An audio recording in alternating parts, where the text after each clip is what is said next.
ഉച്ചയ്ക്ക് ഒരു ഉറക്കം ഉറങ്ങി എണീറ്റ് ഞാൻ വെളിയിൽ പോയി നോക്കിയപ്പോൾ നല്ല വെയിൽ കേസ്. അപ്പോൾ എന്താ ഇനി ചെയ്യുക? ഇത്ര നേരം വെറുതെ ഇരുന്നോ? പിന്നെ എന്താ ചെയ്യാന്ന് ആലോചിച്ച് അകത്ത് വന്നപ്പോൾ കുറച്ച് നേരം ഫോൺ നോക്കിയപ്പോൾ ഉണ്ടടാ ഈ വീഡിയോ ഉണ്ട്. അപ്പോൾ നമുക്കൊന്ന് ട്രൈ ചെയ്ത് നോക്കാൻ തോന്നി. എൻ്റെ പണിയായുധങ്ങളാ രാജാവേ ഇതെല്ലാം. ഉപ്പെടുത്തു, അതിലേക്ക് കുറച്ച് ഉപ്പല്ല ഗൈസ്, സോഡാപ്പൊടിയാണ്. സോഡാപ്പൊടിയിൽ വെള്ളം ഒഴിച്ചു, എന്നിട്ട് നന്നായിട്ട് മിക്സ് ചെയ്തു. എന്നിട്ടൊരു ബ്രഷ് ഉപയോഗിച്ചിട്ട്, കഴിവുള്ളവരാണെങ്കിൽ നല്ല നല്ല പിക്ക് വരയ്ക്കാം. എനിക്ക് കഴിവില്ലാത്ത കാരണം ഞാൻ എന്തെങ്കിലുമൊക്കെ വരയ്ക്കും. നന്നായിട്ടൊരു പൂവാണ് ഞാൻ വരച്ചു കൊടുത്തത്. ജസ്റ്റ് ആ ബ്രഷ് ഉപയോഗിച്ചിട്ടൊന്ന് വരച്ചു കൊടുത്തു.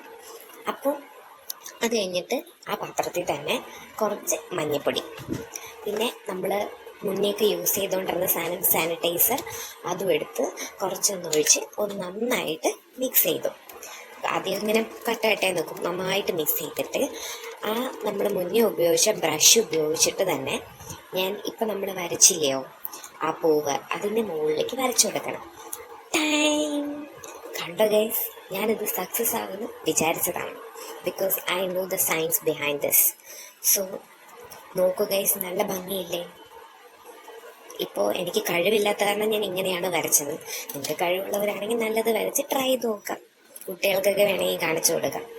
പിന്നെ ഉള്ളിലൊരു ഭംഗിയില്ലാത്തതുകൊണ്ട് വെളിയിലിറങ്ങിയിട്ടൊന്ന് കാണിക്കാമെന്ന് വിചാരിച്ചു. വെറും പട്ടിഷം. ബൈ.